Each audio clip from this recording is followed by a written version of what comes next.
Uzbekistan, a land steeped in rich history and vibrant culture, has long been a mystery to many.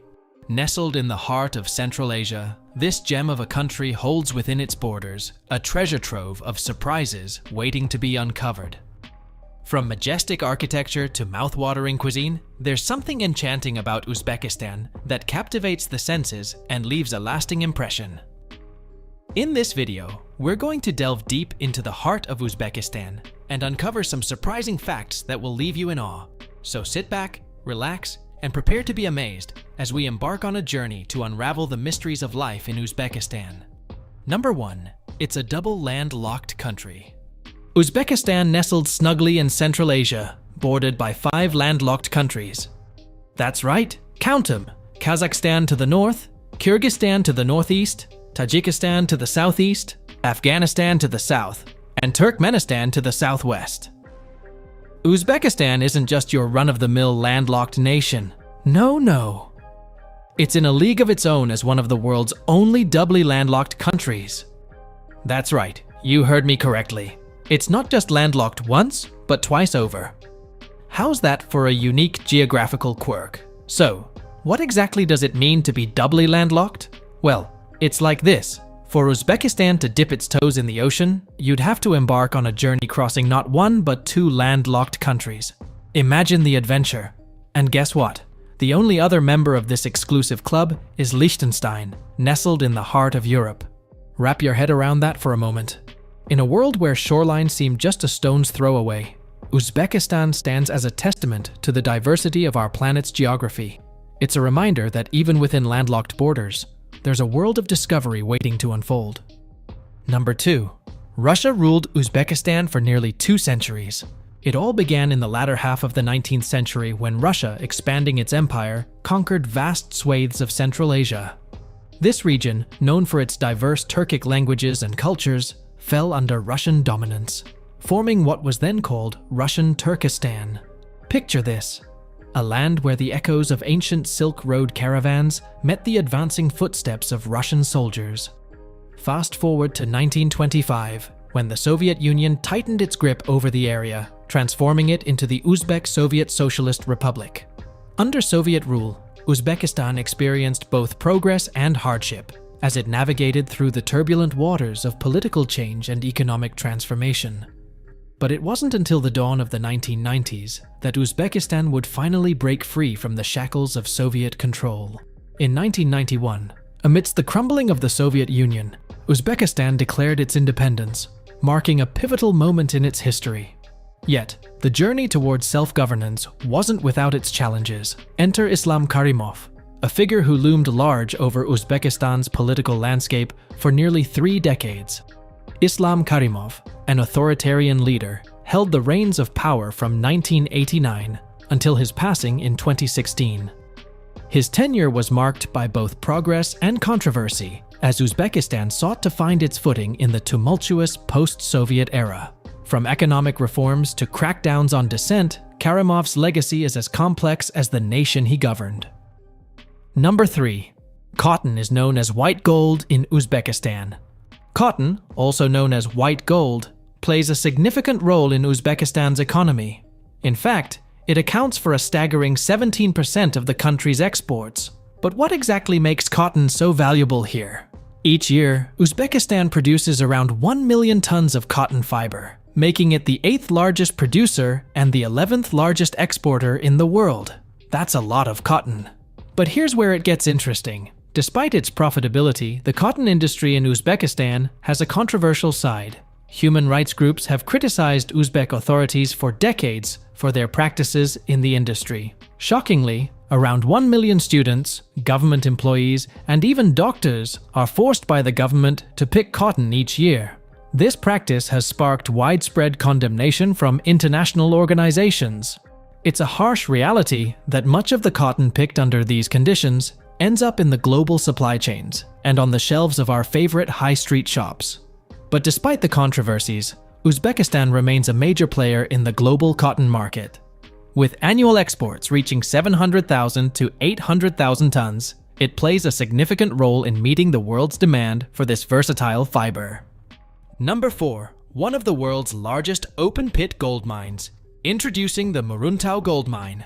This colossal pit stretches across approximately 3.35 kilometers by 2.5 kilometers and plunges to depths of at least 560 meters. Imagine the sheer scale of it. Discovered back in 1958, this behemoth of a mine didn't begin commercial operations until 1967. Since then, it has been a cornerstone of Uzbekistan's economy, contributing significantly to the nation's wealth and prosperity. The Muruntau gold mine boasts the second highest level of annual gold production worldwide, churning out a staggering 66 tons of the precious metal each year. That's no small feat. In 2020 alone, Uzbekistan flexed its gold-producing muscles, adding a whopping 101.6 tons to its tally. That's more than just impressive. It cements Uzbekistan's position as the world's 12th largest gold producer. Gold isn't just a commodity for Uzbekistan, it's a vital pillar of its economy. Accounting for around 44% of the country's exports, gold plays a pivotal role in driving growth and development. Number 5. World's worst environmental disasters happened in Uzbekistan.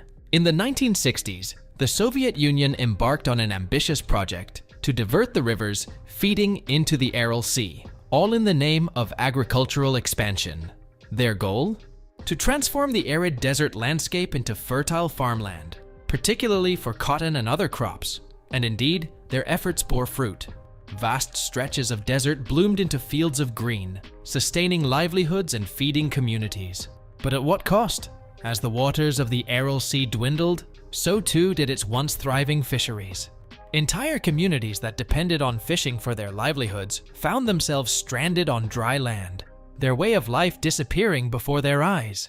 But the tragedy doesn't end there. The dried-up bed of the Aral Sea has unleashed a new menace upon the region: toxic dust laden with agricultural chemicals. This dust not only poses a threat to public health, but also wreaks havoc on the local environment. And let's not forget the impact on the region's climate. The Aral Sea acted as a natural regulator, moderating local weather patterns. Without it, winters have become harsher, summers hotter, and the once balanced ecosystem thrown into disarray. But amidst this tale of woe, there is hope. Efforts are underway to revive the Aral Sea, from conservation initiatives to international collaborations. While the road ahead may be long and arduous, it's heartening to see the world come together to right the wrongs of the past. Number 6. The world's largest open-air bazaar. Picture this: a vibrant maze of stalls stretching as far as the eye can see, filled with a kaleidoscope of colors, scents, and sounds. From the crackle of spices to the chatter of vendors, Chorsu Bazaar is a sensory feast unlike any other. But what sets Chorsu Bazaar apart isn't just its size, it's the incredible diversity of goods on offer. Need some juicy tomatoes for tonight's salad? Check. Craving a taste of authentic Uzbek plov? You'll find it here, simmering in giant cauldrons. And let's not forget about the treasures of Uzbek craftsmanship. From intricate ceramics to vibrant textiles, Chorsu Bazaar is a paradise for anyone seeking a piece of Uzbek culture to take home. But what truly makes Chorsu Bazaar special is the lively atmosphere. It's not just a place to shop, it's a melting pot of cultures and traditions, where locals and travelers alike come together to share stories, haggle over prices, and forge connections that span continents. Chorsu Bazaar is more than just a market, it's the beating heart of Tashkent. Every day, people from all walks of life come here to buy, sell, and trade. It's a way of life. So, whether you're a seasoned traveler or just looking for a taste of the exotic, make sure to put Chorsu Bazaar at the top of your bucket list. Trust me, it's an experience you won't soon forget. Number 7. Home to some of the world's oldest cities. Meet Samarkand and Bukhara, the timeless treasures of Uzbekistan. These cities aren't just old, they're ancient, with a history that spans over 2 millennia. Imagine walking through streets that have witnessed the rise and fall of empires, the ebb and flow of trade caravans along the legendary Silk Road. Samarkand and Bukhara were more than just cities. They were bustling hubs of trade, culture, and learning during the Silk Road era. Merchants from distant lands mingled with scholars, artisans, and travelers, creating a vibrant tapestry of diversity that still resonates today. But what makes these cities truly remarkable? Well, it's not just their age, but the enduring legacy they've left behind. From the majestic domes and minarets that adorn the skyline to the bustling bazaars filled with exotic spices and treasures, every corner of Samarkand and Bukhara tells a story of bygone days. And here's the best part. Despite their ancient roots, these cities are anything but stuck in the past. Modern amenities blend seamlessly with historical charm, offering visitors a unique blend of old-world allure and contemporary comfort. But perhaps the most captivating aspect of Samarkand and Bukhara is the warmth and hospitality of its people. Whether you're savoring a steaming cup of chai in a bustling tea house or getting lost in the labyrinthine streets of the old city, you'll find yourself welcomed with open arms and genuine smiles. Number 8. The country has slow internet. Did you know that Uzbekistan is known for having slower internet speeds compared to many other countries? Yes, you heard that right. While you might be accustomed to lightning-fast connections elsewhere, browsing the web, streaming videos, and staying connected on social media might be a bit slower here. But fear not, there's always a solution. Despite the slower speeds, there are some telecommunication companies in Uzbekistan that offer relatively better internet services. So, if you're planning a trip here, it's a smart idea to grab yourself a local SIM card. With a local SIM card in hand, you'll have access to a more reliable internet connection during your stay. Whether you're checking emails, posting updates, or simply staying connected with loved ones back home, having a local SIM can make your digital experience in Uzbekistan much smoother. So, remember, fellow travelers, while Uzbekistan's internet speeds may not be the fastest, there are options available to ensure you stay connected during your visit. Embrace the slower pace. Immerse yourself in the rich culture and history of this beautiful country, and don't forget to grab that local SIM card for a more enjoyable online experience. Number 9. Freedom of the press doesn't exist. Now you might have heard about the vibrant landscapes of Uzbekistan or the remarkable architecture of its ancient cities. But did you know that the concept of freedom of the press takes on a whole new meaning in this Central Asian nation? In Uzbekistan, the media landscape isn't exactly what you'd call diverse. Picture this. You have two choices: state-controlled media or, well, nothing. Take the case of Gulnara Karimova, once a prominent figure in Uzbek business and politics. While Gulnara Karimova was making headlines for all the wrong reasons, the press seemed to be singing her praises. It's like having a spotlight on someone's misdeeds, yet the media casts shadows to hide them. You see, it was common knowledge that Karimova's activities weren't exactly above board, but the press? They were busy polishing her image, making her seem like the nation's sweetheart. But here's the kicker. Even when leaked US communications revealed her as the most hated person in the country, the media continued to shield her. Fast forward to 2013, when Uznews.net, a news site daring to challenge the status quo, published pieces distancing President Karimov from his daughter's shenanigans. And guess what? Soon after, the site was silenced by the Uzbek authorities. Imagine a scenario where Chelsea Clinton, a public figure in the United States, faced similar accusations. Can you picture the uproar, the relentless coverage by the press? But in Uzbekistan, it's a different story altogether. News of such magnitude being whispered in secret, shared through clandestine letters, or disclosed in hushed meetings with lawyers. This, my friends, is the stark reality of the media landscape in Uzbekistan.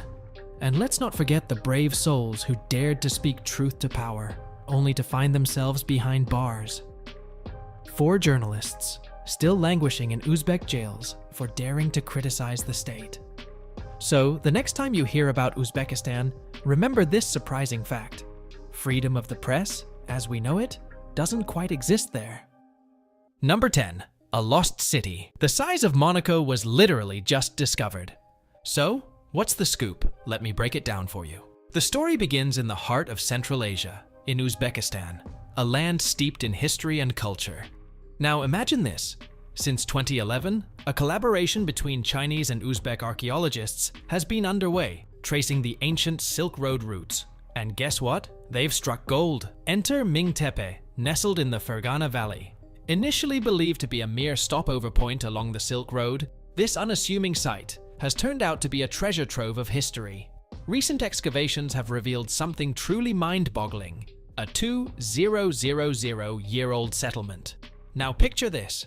Back in the day, during the Han Dynasty, this bustling settlement was likely a hub of trade and commerce. The 1st century book of the later Han paints a vivid picture, describing Fergana, Daiwan, as a land brimming with exotic treasures, inhabited by a people with a lifestyle not too dissimilar from the Chinese. Keep your explorer hats on. This excavation could uncover the remnants of an ancient city belonging to the Yuezhi people. Who were they, you ask? Well, these nomadic tribes played a pivotal role in history, toppling the mighty Greco-Bactrian kingdom. Imagine standing on the very grounds where East met West for the first time. As we speak, the investigations continue, promising to unveil more secrets from the annals of time. Who knows what other wonders lie beneath the Earth's surface, waiting to be unearthed?